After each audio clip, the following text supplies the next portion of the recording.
So it's down 77%. Vaccines are now available at a much higher percent. The governor of California, and we've been incredibly restrictive, now you can play high school sports as of March. That's amazing. It's amazing. That's awesome. For all the kids to get out there, this has been so tough on kids and families. My kids are out of that space. My kids now, they don't want to be anywhere near me. So, but when you get kids that are 6, 7, 8, 9, 10, those early high school years where sports and social situations are so big for kids. It's so important. It's been so punitive against families with young kids. So first day today, I feel like I see the horizon. I see the end of it. It's plummeting. The vaccines are out there. Some are speculating, Washington Post today, herd immunity is greater than we think. I have no idea. I'm just telling you what I'm hearing. But today I feel optimistic about, listen, man, this has been a crazy last 12, 13 months. Today I feel like positive. Today's a very good day potentially for America. And so it's not a political statement. It's just what I'm reading today makes me very, very happy. By the way, a lot of you are saying, Colin, why are you so goofy on the Carson Wentz to Indianapolis? You're way too optimistic. Here's my rule in life. I listen to successful people. If somebody that had been successful in radio management for 20 years called me and said, I think your show's bad, I'd listen. If somebody on the internet says it that's never worked in radio, what do I care? My financial advisor, my doctor, I rely on people who have been successful over and over and over and over and over. That's how I live my life. That's why trolls don't bother me. If you've never been successful in my space, what would I care about your opinion? What do I care? All opinions are not valid and all opinions aren't equal. So why do I like Carson Wentz to Indy?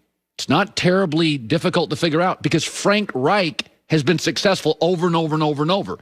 So Andrew Luck's most efficient year as an NFL quarterback was with Frank Reich. He had his highest completion percentage, his best passer rating. He was sacked the least amount of times and the best TD interception ratio, second yards passing per game.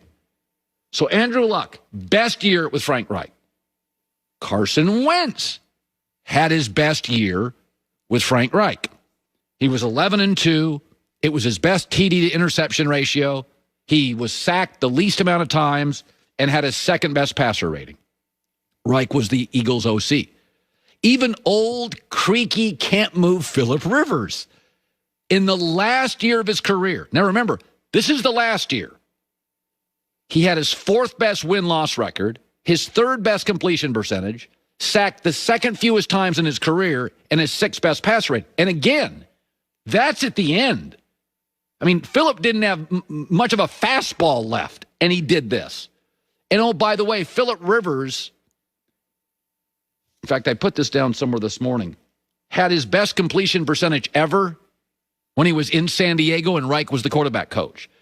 So I've always looked, are you successful over and over at something? Whether it's a tax attorney, it's a landscaper, it's an accountant. If you keep being successful at something, I'm going to presume you're going to keep being successful. And Carson Wentz and Andrew Luck are very similar players. They're a little reckless. They're big. They take big chances. They're wickedly talented.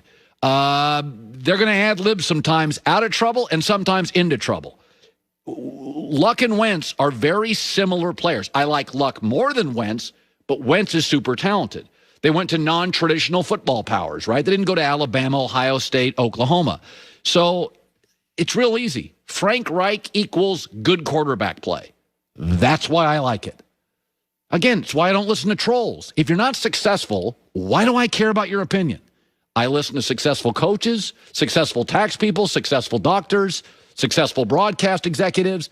That's what I rely on for my advice and my opinions.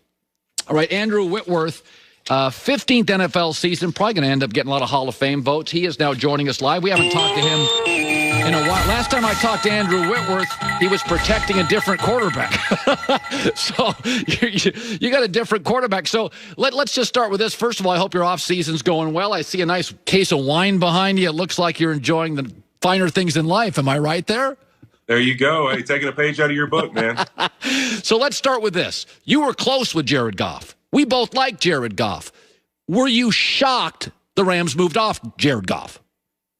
Yeah, I think it's one of those things as a player, you're used to your locker room and the guys that are in it that you spent time with. And anytime there's a change, I think it's shocking to the guys and you almost can't believe it for the first couple of days that it's going to be different. But one of the things that's always held true in my 15 years in the league is that it's going to be a different locker room every single time you come back for a new season.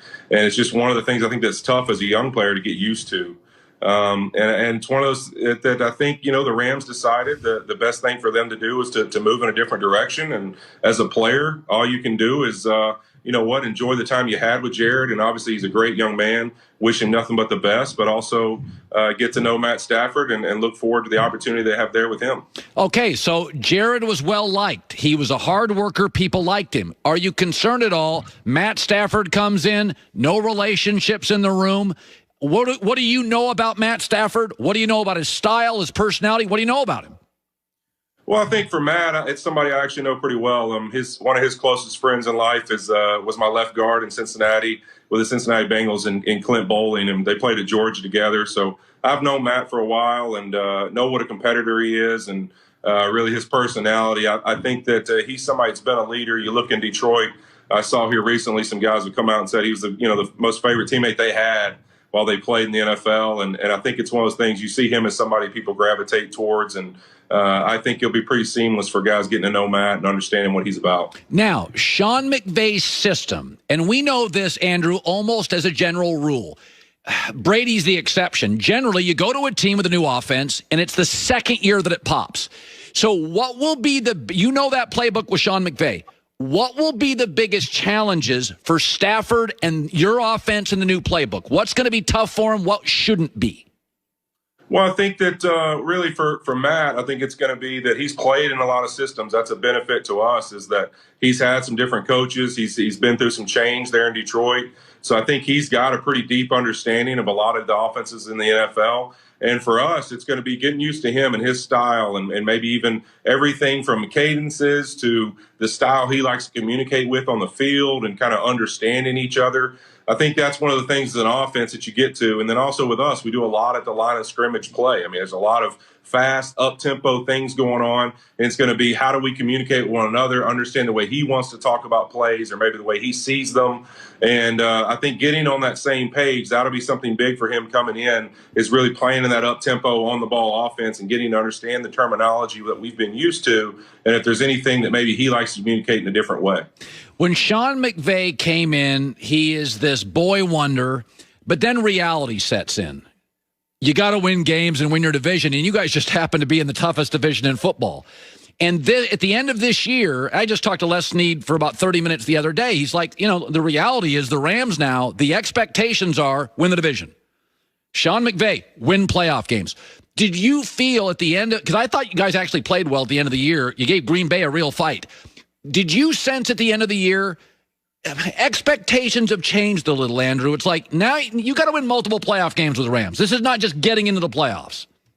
Yeah, I mean, I played in Cincinnati, went to the playoffs, 5 seasons in a row, won a couple division championships, and it was all about win the playoff game, And here in L.A., it's like we won that playoff game against Seattle, and it was almost like people were just like, good win, but not a real big deal. It's one of those things that I think our expectation is to go to the NFC Championship game and try to win it and get ourselves in the Super Bowl every year. And anything short of that, you're obviously upset even if you get to the championship game and lose, but we expect to be playing in that game for an opportunity to go to the Super Bowl. And anything short of that's not enough. And I think that's really where things have changed, is that those expectations continue to rise. And take nothing away from Jared Goff. I mean, the guy won 40-something games over the last 4 years. He did a heck of a job, but I think that the expectations continue to rise, and I think that's what the Rams are looking for when they tried to say, hey, we're going to make a bold move and say that maybe this is what gets us over that edge to where every year we're competing in that title game. By the way, you had missed 7 games last year with an injury. You could certainly retire. You've obviously done well for yourself. Are you going to play? Because it's funny. You were a topic of conversation the other day with your general manager. I was on the phone, and I said, "Look, I'm looking at your roster, and I don't think if Andrew retires, I don't think you have a guy behind him. Not that's left tackle's 3rd or 4th most important position on the field. Are you playing? Is Matt Stafford going to have you protecting his butt? I guess is what I'm asking." Well, Colin, I'm one of those guys. I keep it real. So obviously, it's an off season. It's you got to get. I believe that no matter whether you've played 15 years or 2 years, you earn your spot every week. And so I'm going to work with the preparation to play this season. That's the mentality and the attitude. But obviously, everything has to go right, and everything has to keep moving in a great direction to be there and be able to play at the level that I expect. So yeah, that's the plan. But nothing's guaranteed. So I look forward to each and every day getting that opportunity to fight for that spot and leading this football team next fall. You love football, though. You were pained not playing. You love football. Yeah, I mean, if I look